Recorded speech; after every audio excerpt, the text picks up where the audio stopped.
지금 지정학적 위기 하나가 세계 경제 전체를 뒤흔들고 있는데요. 그 폭풍의 눈, 그 중심에 바로 아시아가 있습니다. 도대체 무슨 일이 왜 벌어지고 있는 건지 지금부터 하나씩 짚어보겠습니다. 모든 건 바로 이 숫자에서 시작됐습니다. 국제 유가가 배럴당 100달러를 넘어버렸어요. 왜 이런 일이 벌어졌냐고요? 바로 중동에서 터진 새로운 전쟁 때문입니다. 미국과 이스라엘 그리고 이란 간의 갈등이 격화되면서 이 호르무즈 해협 같은 정말 중요한 석유 공급로가 아예 마비될 수 있다는 공포가 확산된 거죠. 자, 이러면서 경제학자들이 정말 제일 무서워하는 단어죠. 바로 스태그플레이션에 대한 공포가 현실이 되고 있습니다.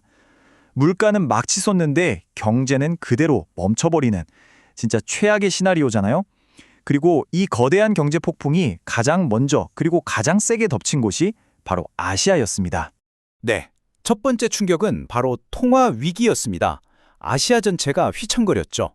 투자자들이 너도 나도 안전자산인 미국 달러로 몰려가니까 일본 엔화랑 한국 원화 가치가 그야말로 속수무책으로 떨어졌습니다. 이게 정말 역사적인 수준까지 급락한 건데요. 수입에 크게 의존하는 두 나라 경제에는 이게 정말 엄청난 골칫거리가 아닐 수 없었죠. 상황이 얼마나 심각했냐면요. 일본 재무상이 직접 나서서 이런 강력한 경고 메시지를 보냈습니다. 이게 직접 돈을 푸는 건 아니지만 말만으로도 시장을 좀 진정시켜보려는 이른바 구두 개입에 나선 겁니다. 그만큼 절박했다는 뜻이겠죠? 자, 그런데 정말 흥미로운 점은요. 이 위기가 모두에게 똑같이 다가온 건 아니라는 겁니다. 어떤 분야는 속절없이 무너지는 반면에 어떤 분야는 이걸 기회로 삼아 오히려 헐헐 날아올랐죠. 시장이 아주 극명하게 승자와 패자로 갈리기 시작한 거예요. 자, 승자부터 한번 볼까요?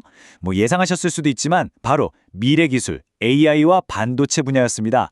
일본의 반도체 장비 업체인 리가크 홀딩스 이 회사 같은 경우는요. 이 위기 속에서 주가가 한 달 만에 50%나 폭등하는 정말 놀라운 모습을 보여줬어요. 한국의 삼성전자나 SK하이닉스도 마찬가지였고요. 하지만 반대편에서는요. 전통 산업들이 정말 된소리를 맞았습니다. 자동차, 건설, 철강. 한때 경제를 이끌던 이런 구경제의 거인들이 아주 혹독한 현실과 마주하게 된 거죠. 피해 규모가 어느 정도냐면 정말 상상을 초월합니다. 이 숫자를 한번 보세요. 마이너스 150억 달러. 이게 뭐냐면 그 유명한 혼다 있잖아요. 혼다가 전기차 전략을 완전히 뜯어고치면서 예상한 손실액이에요. 우리 돈으로 거의 20조 원에 달하는 어마어마한 돈이죠.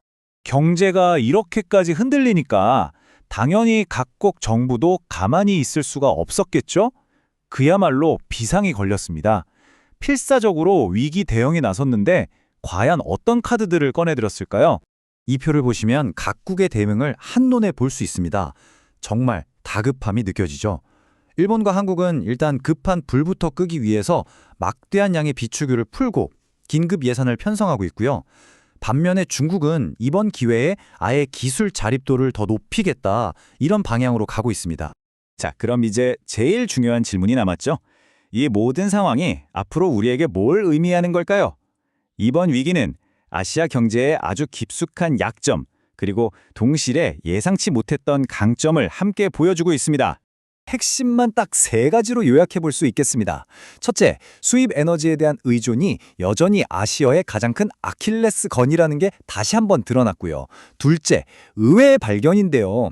중국의 내수 경제가 생각보다 훨씬 튼튼해서 글로벌 폭풍의 방패 역할을 해주고 있다는 점입니다. 그리고 가장 중요한 세 번째, AI와 반도체 같은 첨단 기술이 이제는 위기에도 흔들리지 않는 새로운 경제의 요새, 새로운 성장 엔진이 되고 있다는 사실입니다. 그리고 이 모든 건 우리에게 마지막 질문 하나를 던집니다. 오랜 시간 경제를 지탱해온 전통 산업들이 힘을 잃고 예측 불가능한 지정학적 폭풍이 계속해서 몰려오는 새로운 시대에 과연 이 첨단 기술을 선점하는 것만이 아시아 경제가 살아남을 수 있는 유일한 길일까요?